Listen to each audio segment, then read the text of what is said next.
There is a point in every career when the threat is not a rival in your industry, but the people across your family table who believe tearing you down is a reasonable request.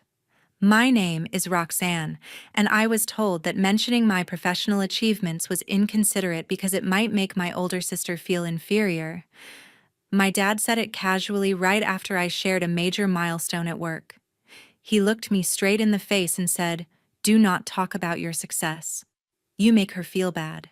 It was not guidance. It was an order. That conversation did not happen in childhood or during teenage insecurities. It happened while I was working full-time in pharmaceutical research in Orlando, handling clinical data that determined whether a drug deserved approval. I was pushing for measurable progress, but my family treated it like background noise. In their version of the world, my role meant nothing because the only person allowed to shine was my sister. When a family designates one person as the standard, everyone else is expected to shrink until their voice disappears. That was the expectation placed on me, wrapped in buzzwords about emotional maturity. Mom called it keeping the peace. Dad called it empathy. In reality, it was instruction to erase myself so someone else could feel comfortable. They assumed I would tolerate it. They assumed a private reprimand could slow me down. Later, someone in that house escalated way beyond a conversation and believed I would not have the ability to respond. If you want to hear how a harmless request turned into sabotage and how I handled it, stay here, tap follow, and tell me whether you would have stayed quiet. When I completed my academic training, I did not have a trust fund or a private allowance, cushioning the cost of tuition certification exams or relocation, so I worked through school-secured entry-level research shifts and paid for the same credentials that shaped the clinical analysts Orlando depends on. I covered my own insurance, filed my taxes every year, and negotiated rental agreements without having anyone loop a family friend into the conversation. I needed performance to speak for me, so I collected documented results, quarterly evaluations, and measurable outcomes that showed I could deliver value inside a controlled system. I made enough mistakes to understand that progress depends on staying present when pressure becomes uncomfortable. Later, my sister Valerie arrived inside the same industry with none of the preparation I had endured. She secured her position after my parents sent emails to acquaintances who sat on advisory panels, and she entered at a level that usually requires evidence of productivity. I watched the situation unfold without raising my voice, because pointing out the contrast would have turned into a lecture about family loyalty. They told colleagues that Valerie possessed a natural instinct for leadership, while I had tangible work logs showing what I completed under supervision. I learned something from that dynamic. Privilege rarely acknowledges itself. I was in my late 20s when I stopped waiting for their approval. Valerie was slightly older, yet she treated regulations like suggestions. She preferred shortcuts that avoided scrutiny. I did not relate to her approach because clinical data requires proof rather than charisma. I was busy forming a portfolio that could survive an internal audit. That meant maintaining consistent numbers, recording verified data, and presenting summaries that established whether a compound merited continued study. My manager noticed the consistency, which was the only validation I needed. Outside work, I handled the realities of American adulthood. I paid rent on time, I shouldered premiums for health coverage, and I paid income tax without complaining that fairness required someone else to manage my obligations. I bought groceries that matched the week's budget and declined outings if the expense could jeopardize savings. I did not rely on anyone to guarantee my comfort. I understood that survival meant taking responsibility rather than assuming that unconditional rescue was waiting. That difference created tension inside my parents' house because mentioning responsibility sounded accusatory to people who did not choose it. As my results accumulated, internal feedback shifted. A supervisor asked whether I would consider being evaluated for a specialized analyst track. I did not make dramatic announcements about it. I reviewed the criteria, accepted additional files, and advanced deadlines without discussing the process at home. Eventually, my manager said, Your consistency is difficult to ignore. Hearing that affirmed every hour I spent building documentation instead of chasing acceptance from people who never acknowledged output. Meanwhile, Valerie reacted to my progress in unpredictable ways. If someone at work praised my ability to complete a complex summary, she interrupted to mention that her workload involved tasks demanding emotional intelligence. When someone acknowledged my turnaround time, she claimed that excessive efficiency could threaten workplace culture.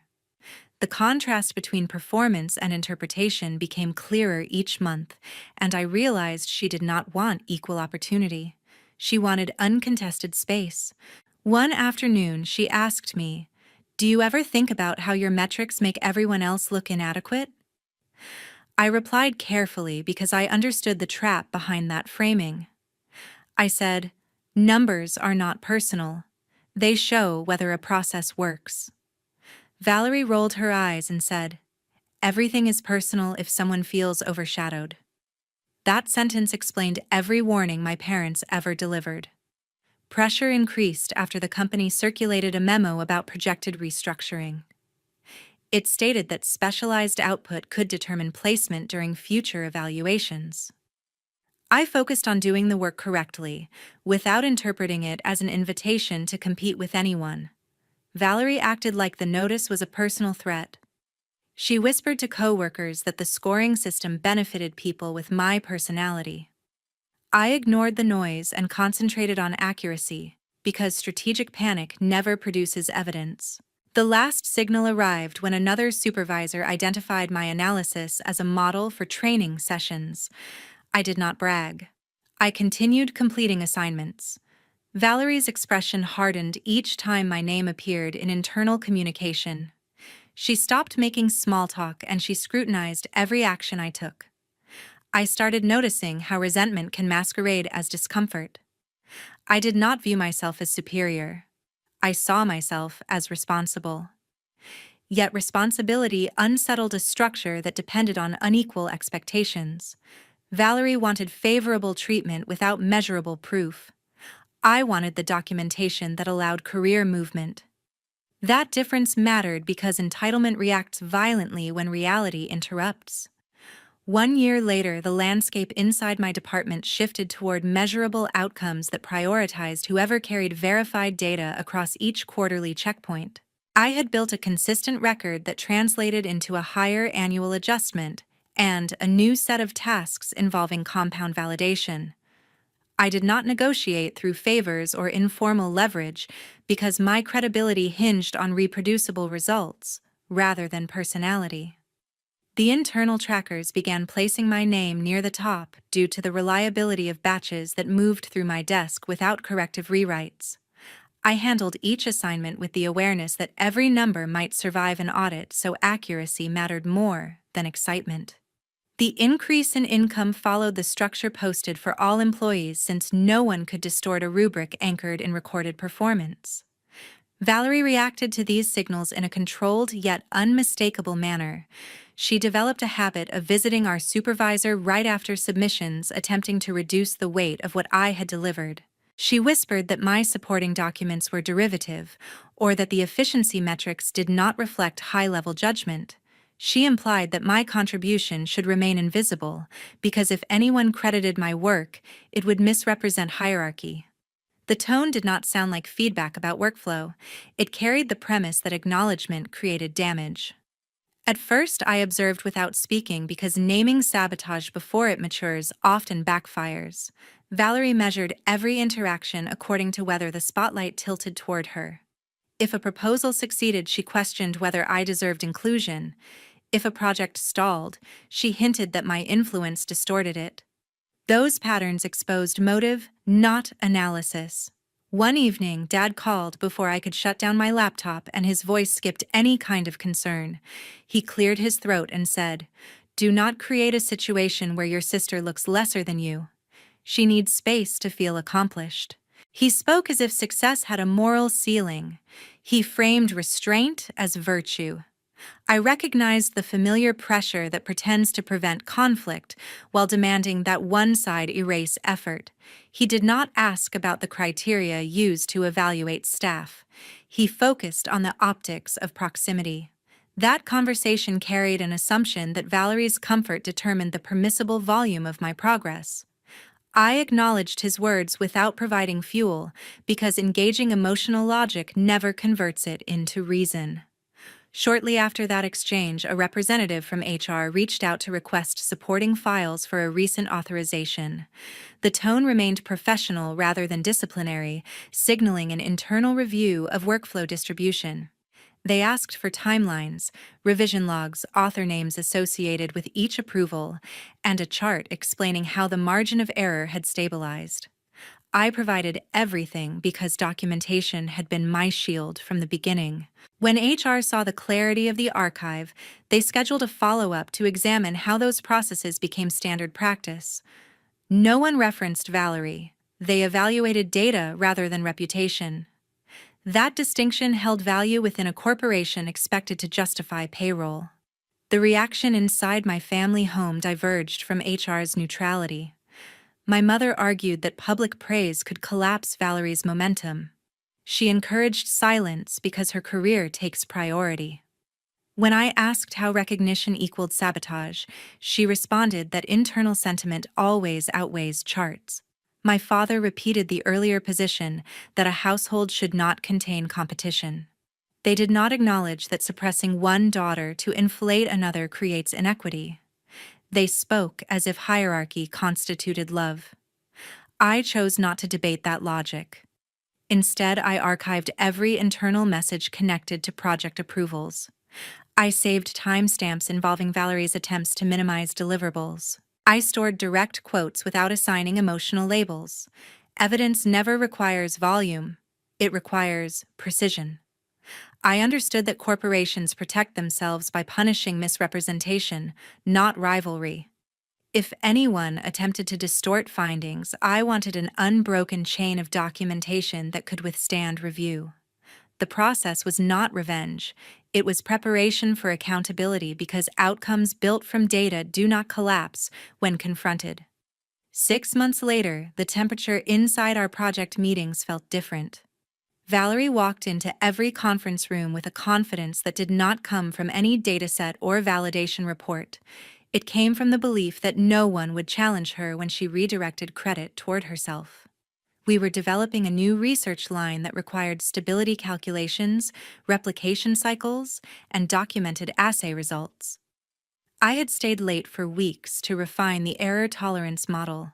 When Holden, my direct manager, asked for clarification in a meeting, I noticed how quickly Valerie interrupted. She lifted her chin and said, "That is my section." I already briefed her on how to phrase the summary. Holden's eyebrow twitched and he shifted his attention toward her. I did not correct her. I knew silence could become a record. Her behavior escalated. Whenever Holden pointed toward any measurable progress, Valerie positioned herself to imply authority. If my slide deck demonstrated improvements in molecular binding consistency, she leaned forward and announced that she had started the initial direction. When someone praised the clarity of the statistical dashboard, she smiled and said that she had suggested the layout. She learned to speak first because the first claim to ownership plants an impression. I responded by recording everything. Outside those meetings, I built a quiet archive. I saved final files. I logged timestamps. I used the compliance system that protects intellectual labor inside most American corporate structures. I did not narrate my intentions. I collected proof. I wanted a history that no one could challenge. If someone reviewed us, they would find documented evidence of each contribution. Valerie assumed impressions were stronger than data. I understood that data outlasts charm. Holden began calibrating our evaluations through molecular outcomes. He reviewed viability percentages, cycling loss, and assay variance. I passed every review with supporting documentation. Valerie talked in circles and presented no formal proof. She claimed involvement without describing the methodology. Holden did not reprimand anyone. He logged his observations and waited for quarterly confirmation. The company valued compliance.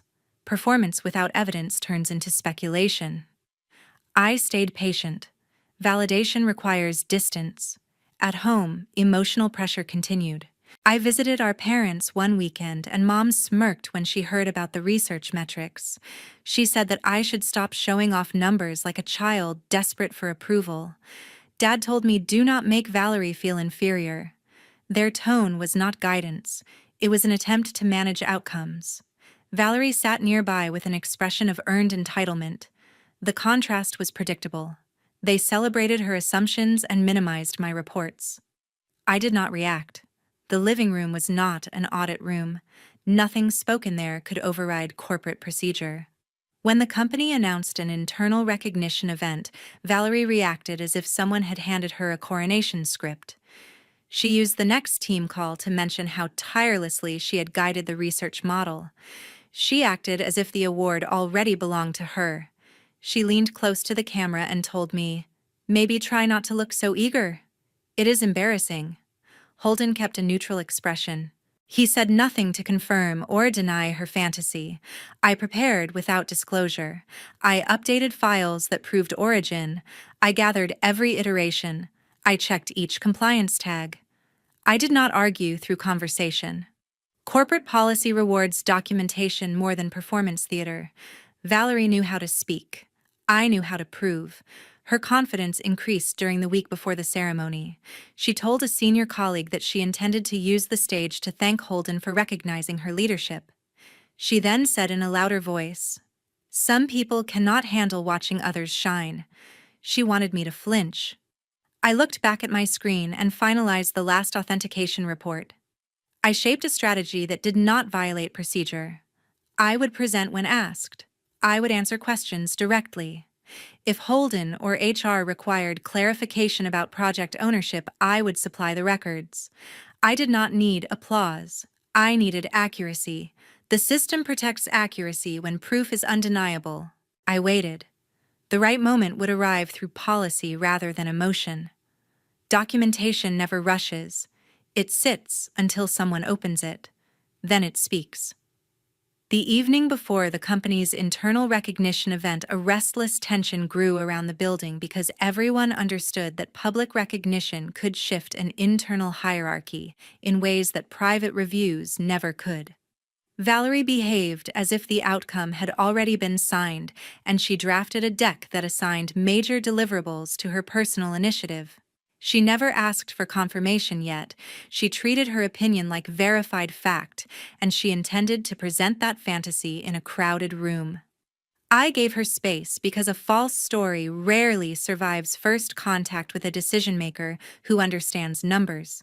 She paced around our shared kitchen while adjusting her slides, and she tried to bait me with a line that she believed would land. Valerie said, "You should sit in the back row tonight. It might spare you embarrassment once Holden understands who carried this weight." Her voice carried more delight than menace. She expected a reaction that showed fear, but I refused to validate the performance. I simply said, "You have rehearsed a conclusion that is easier than proving one." Then I returned to my laptop.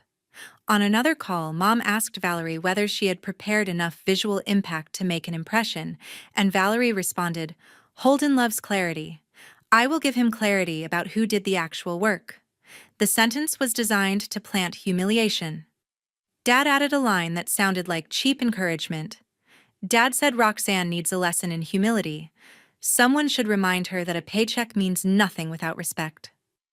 I stayed silent because every provocation confirmed a belief system rather than evidence. I no longer looked for validation from voices that never wanted to evaluate data.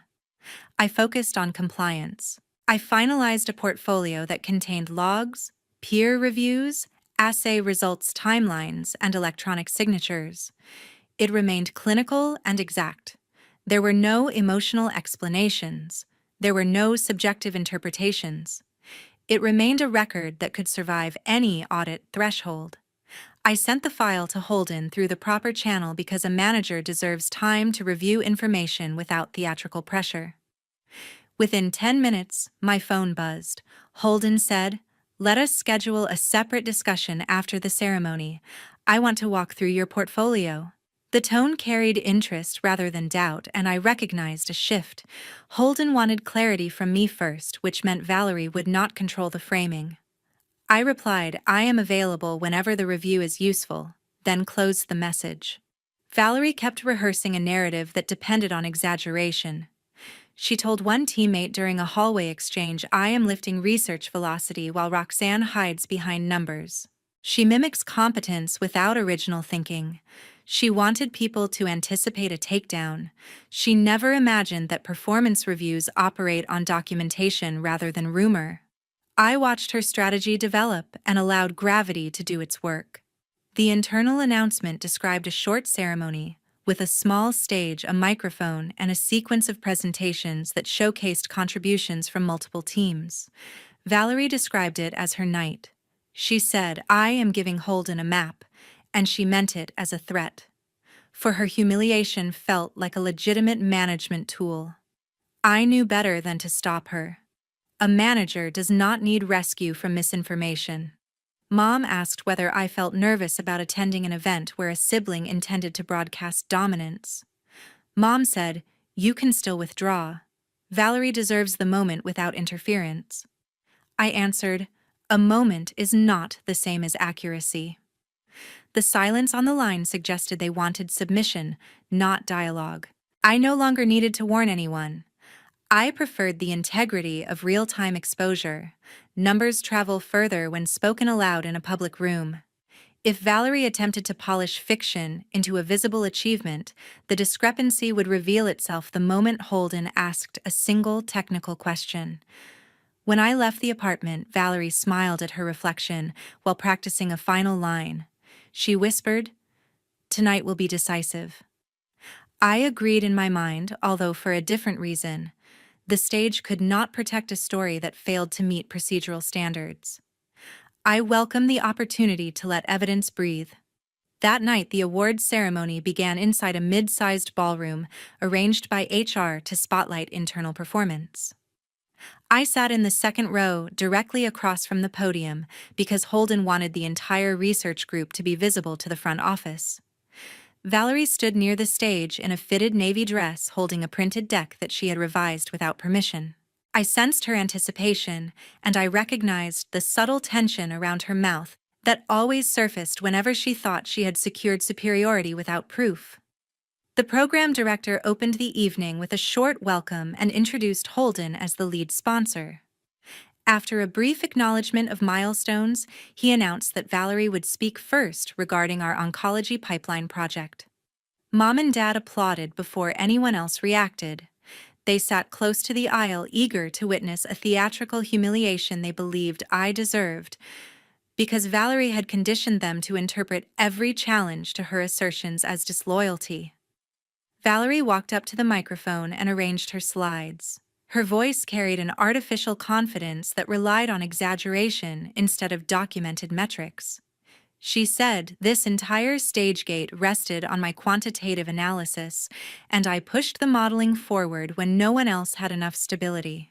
She paused to let the implication settle.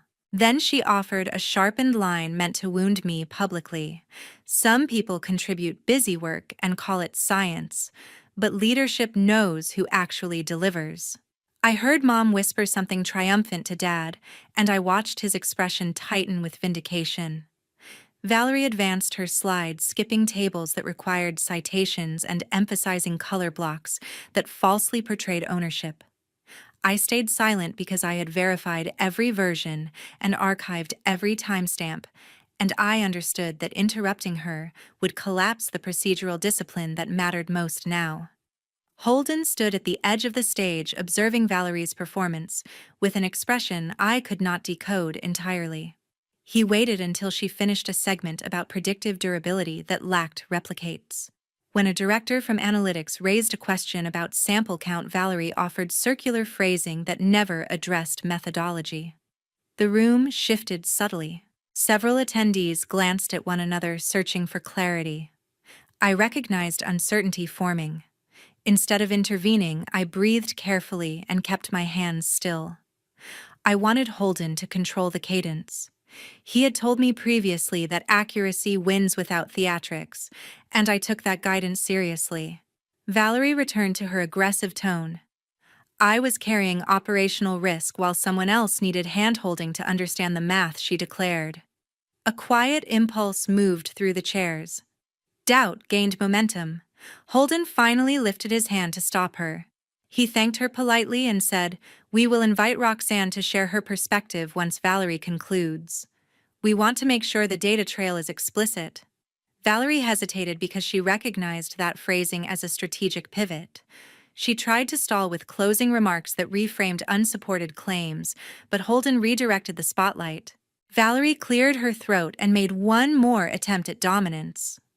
I protected this program from instability, and if there was confusion, it never came from my side. She ended with a self-satisfied nod and stepped away from the podium.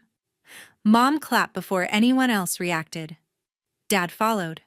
The applause was small and uneven, and several people avoided committing to enthusiasm. Holden looked toward me. I remained seated, waiting for an explicit invitation, because I wanted him to own the procedural authority. I saw a regulatory specialist reviewing a printed packet, and her brow furrowed when she noticed missing raw figures. The room knew something was incomplete. Holden spoke without decorative language. "Roxanne, please walk us through your documentation and address the sampling questions that were raised." Holden shifted the microphone toward me once he confirmed the room had settled. I opened the folder I had prepared, which contained the sampling audit, the time-stamped email thread, and the assay chain of custody. I did not apologize. I did not mention emotion. I began with the only language that mattered inside a research institution: data with origin, signature, and trace.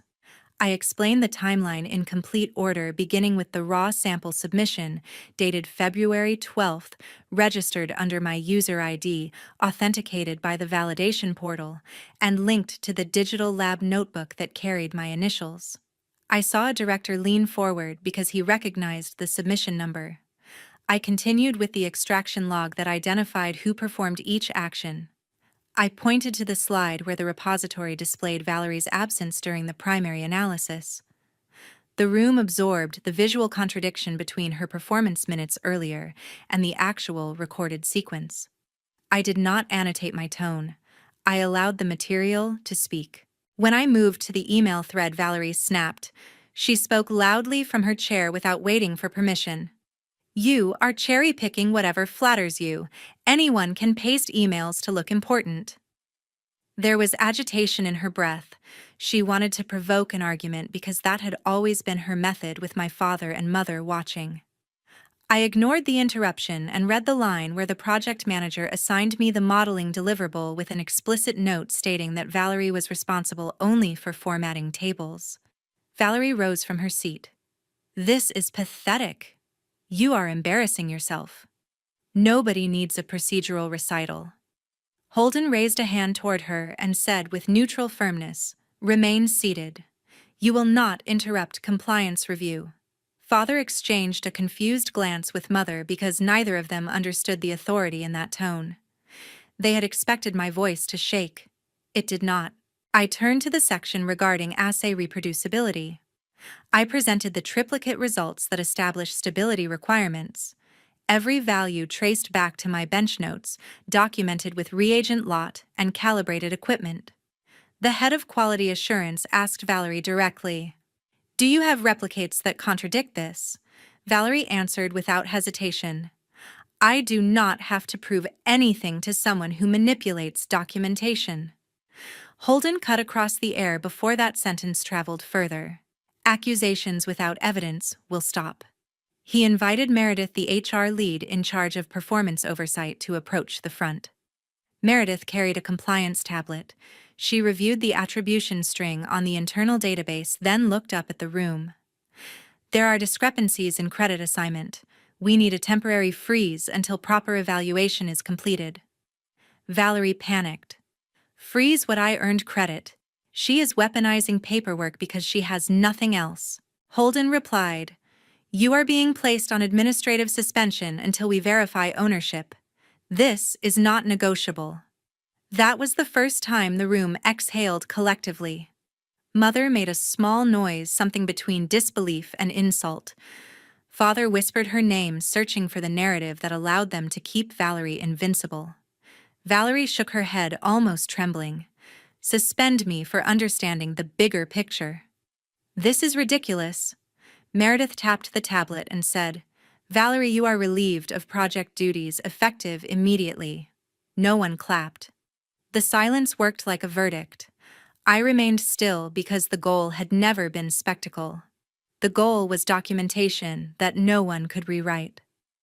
A regulatory specialist approached Holden and said she would oversee chain of custody reconciliation. 2 associates from analytics asked for access to the log I had maintained. I agreed. I did not smile. Valerie tried again. You think this means people respect you? They feel sorry for you. She wanted an emotional exchange. I gave her nothing. I stood beside Holden while Meredith organized the preliminary inquiry. A senior director nodded at me slowly, acknowledging the restraint that mattered to corporate memory. Mother stared as if betrayal were personal. Father avoided my eyes. I had no interest in their reconciliation. The room's validation held more weight than a family that expected silence in exchange for survival.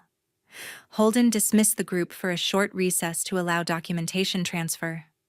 I closed my folder and walked away from the podium without looking behind me. 1 week after the ceremony, I received an internal announcement that confirmed what the room had already predicted. HR had completed its attribution review and Valerie was formally terminated for credit falsification documentation, manipulation, and obstruction during a compliance assessment. Meredith attached a note indicating that her personnel file would reference ethical misconduct, which meant future credentialing panels could request supplemental review. I read the notice once, closed the email, and returned to my schedule. Later that afternoon, Holden told me that Valerie had requested a professional reference to support an external application. He explained that regulatory positions required verifiable ownership trails, which meant he could not certify performance statements that contradicted data. He spoke without hostility. He simply honored institutional policy. I felt no thrill. I understood that Valerie was discovering a world where sentiment could not erase records. Holden mentioned another detail. Valerie had contacted 2 scientific managers at competing firms, and both of them requested chain of custody from the project that triggered her suspension. She could not provide an alternative log. The absence itself functioned as a verdict. Her attempts to minimize documentation standards failed because the field depended on authenticity, not narrative. When the conversation ended, Holden asked me to step into a planning meeting for a new analytical initiative. The director of research development stated that a principal analyst position required someone who demonstrated procedural integrity under pressure. He said the evaluation panel had reviewed the ceremony and noted my restraint. I accepted the role not because it signaled triumph, but because it aligned with the work I cared about. The promotion included responsibility for resource management and mentoring junior associates. I scheduled orientation sessions, established communication protocols, and assigned preliminary modeling tasks. None of it required emotional justification. It was a maintenance of standards which steadied the department during transition. 2 days later, I received a call from my father. He did not ask whether I was busy. He began by stating that Valerie was devastated, that an employer had declined to proceed without a reference, and that family should protect family. He implied that I had weaponized humiliation. I let him finish. I told him that compliance departments did not reward image laundering. His voice hardened as he warned that resentment would isolate me. I ended the call. There was nothing to negotiate. That evening, my mother left a message on my phone, explaining that I could repair the situation by offering reassurance to Valerie. She suggested that women in family systems must absorb injury to preserve closeness. I deleted the message and did not reply. The binary was clear. Either I submitted to distortion, or I preserved stability. I chose stability. I blocked both of their numbers the next morning because repetition would not produce transformation. Silence protected my capacity for work. I returned to the office, finished a training module for 2 new researchers, and submitted a resource tracking plan before the deadline. There was no image of reconciliation. I did not send an olive branch. Valerie attempted to contact colleagues for sympathy, but HR provided neutral statements that confirmed her separation. No one asked me to comfort her, and no one positioned family unity as a corporate objective. Professional environments did not subsidize personal mythologies. A week carried its own clarity. I maintained distance from every voice that demanded containment. I accepted the promotion without ceremony. I slept without tension. If Valerie pursued another field, she would meet another compliance system. If she attempted to blame injustice, she would confront another record trail. My parents would search for validation inside their own disappointment. None of it required my presence. I understood that boundaries were not weapons. They were architecture. Integrity does not perform for applause. It preserves functionality when sentiment interferes with accountability. I learned that documentation protects work from revisionist interpretation, especially when a family system normalizes distortion. Silence is not passivity. It is a resource that prevents emotional extortion. When evidence becomes the only language, entitlement collapses. There is no virtue in shrinking to soothe another person's fragility. Survival is not compliance. Stability requires distance. Thank you for listening without demanding a softer ending. Some situations do not heal because healing is not owed. If you recognize systems where achievement must be hidden to protect someone else's comfort, describe your experience in the comments. Share what boundaries cost you and whether distance brought clarity. Follow for more stories about documentation consequence and the strength to disengage from inherited expectations.